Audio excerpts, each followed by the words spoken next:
Hello friend, आज मैं आपके लिए इंडियन पेनल कोड से न्यू वीडियो अपलोड करने जा रहा हूं। आज का जो वीडियो लेक्चर है ये बहुत ही इंपॉर्टेंट है। आज हम इस वीडियो लेक्चर में common intention section 34, common object section 149, criminal conspiracy section 120A के कंसेप्ट को समझेंगे। सबसे पहले बात करें कॉमन इंटेंशन की।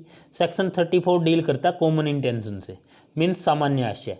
सेक्शन 34 ये बात करता है क्रिमिनल और कंस्ट्रक्टिव लाइबिलिटी की, मतलब जहाँ पर ज्वाइंट लाइबिलिटी होती है। अगर बहुत सारे लोग किसी चीज़ को करने के लिए एक कॉमन इंटेंशन बनाते हैं कि हम ये एक्ट करेंगे, और उनमें से कोई एक पर्सन एक्ट कमिट कर देता है, यहाँ पर सभी पर्सन लाइबल होते हैं उस एक्ट को कमिट करने के लिए, मानो उन सभी ने अकेले उस एक्ट को कमिट किया है। इसे कहते हैं हम कंस्ट्रक्टिव लाइबिलिटी। अब बात करें सेक्शन 34 की। सेक्शन 34 कहता है यानी कि कुछ लोगों के द्वारा कोई एक्ट कॉमन इंटेंशन के अकॉर्डिंग किया जाता है तो क्या लाइबिलिटी अराइज होगी।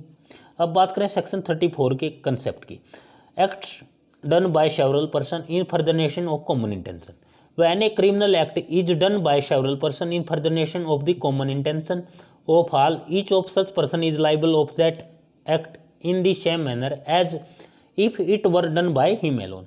जहाँ पर कोई एक क्रिमिनल एक्ट यानी कि कोई ऑफेंस, जब बहुत सारे लोग किसी क्रिमिनल एक्ट करने के लिए कॉमन इंटेंशन बनाते हैं और कॉमन इंटेंशन के अकॉर्डिंग एक्ट होता है और उनमें से कोई एक पर्सन उस एक्ट को कमिट करता है, तो वो सारे लोग उस एक्ट के लिए लाइबल होंगे कि जैसे कि उन्होंने उस एक्ट को अकेले ही कमिट किया है।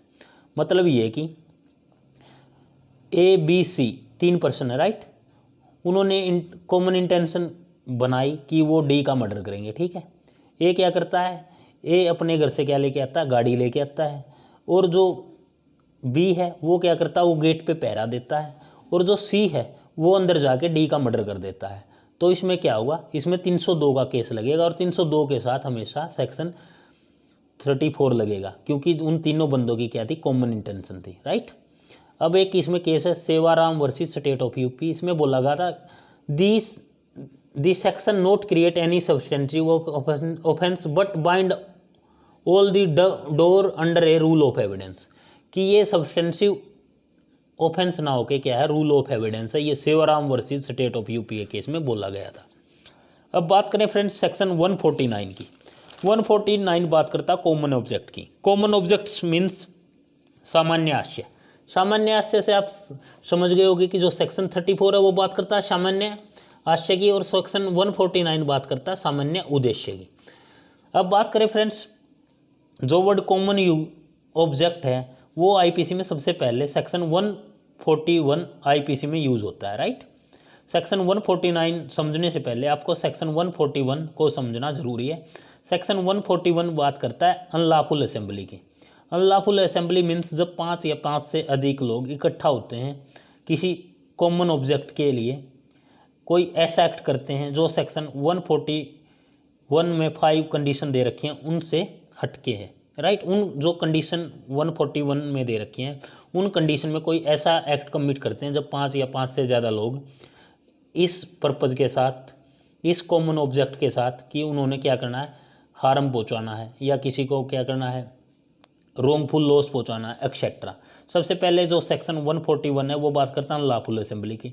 सबसे पहले उसमें कंडीशन है कि कोई ऐसा काम करना जो सरकार को, केंद्र सरकार को, राज्य सरकार को या पब्लिक सर्वेंट को क्या करता है, आपराधिक बल यूज करता, क्रिमिनल फोर्स यूज करता है, राइट। किस चीज़ के लिए, मतलब क्या, आतंकित करने के लिए, राइट, मतलब लॉस पहुंचाने के लिए। सेकंड क्या बोलता है, लीगल प्रोसेस, मतलब कोई लीगल काम है उसको रोकता है, कि जैसे कि कोई काम चल रहा है, कोई पुल बन रहा है और 5 लोग इकट्ठा होते हैं और उसको रुकवा देते हैं, तो वो क्या है, लीगल प्रोसीजर को क्या है, मिसयूज करता है।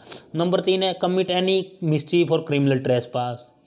नंबर 4 है क्रिमिनल फोर्स पोजीशन, कि 5 बंदे इकट्ठा होते हैं और किसी गरीब आदमी को मारते पीटते हैं और उसकी प्रॉपर्टी को क्या लेते हैं, अपनी पोजीशन में ले लेते हैं। उस एक्ट में भी क्या है, अनलॉफुल असेंबली आती है। नंबर 5 है क्या, क्रिमिनल फोर्स को शो करना, राइट। कोई मतलब दंगा कर देना, मतलब कोई पब्लिक प्लेस है वहाँ पे इकट्ठा हो जाना, मतलब क्रिमिनल फोर्स को शो करना, राइट। अब बात करें सेक्शन 149 की, ये बात करता है every member of unlawful assembly guilty of offence committed in prosecution of common object, जो कि मैंने बात की थी सेक्शन 141 की, वो बात करता है अनलॉफुल असेंबली की। जो सेक्शन 149 है ये भी बात करता है every member of unlawful assembly guilty of offence committee prosecution of common object, कि जब कोई 5 या 5 से ज़्यादा क्या करते हैं, प्रोसिक्यूशन को कॉमन ऑब्जेक्ट के लिए क्या करते हैं, मतलब यूज़ करते हैं, तो वहाँ पे क्या होगा, वो लोग अनलॉफुल असेंबली में गिल्टी माने जाएंगे, राइट। 149 यही बात करता है। अब बात करें सेक्शन 149 और सेक्शन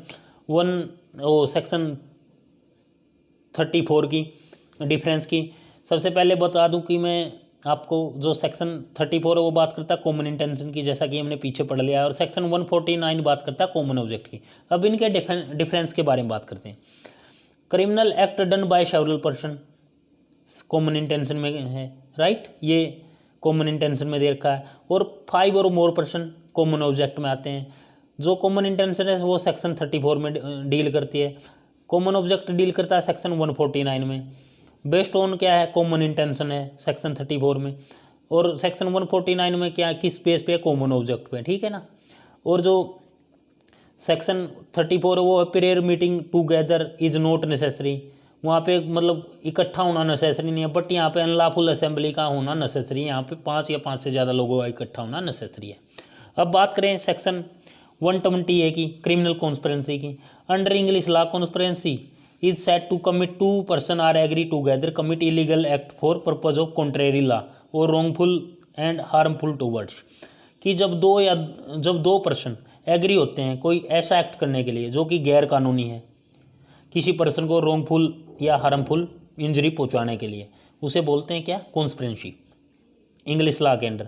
अब बात करें प्रूफ ऑफ कॉन्स्पिरेंसी का, डायरेक्ट एविडेंस होना जो नेसेसरी है। सेकंड क्या है, सर्कमस्टांसेस एविडेंस भी क्या है, कॉन्स्पिरेंसी का इंपॉर्टेंट पार्ट है, राइट।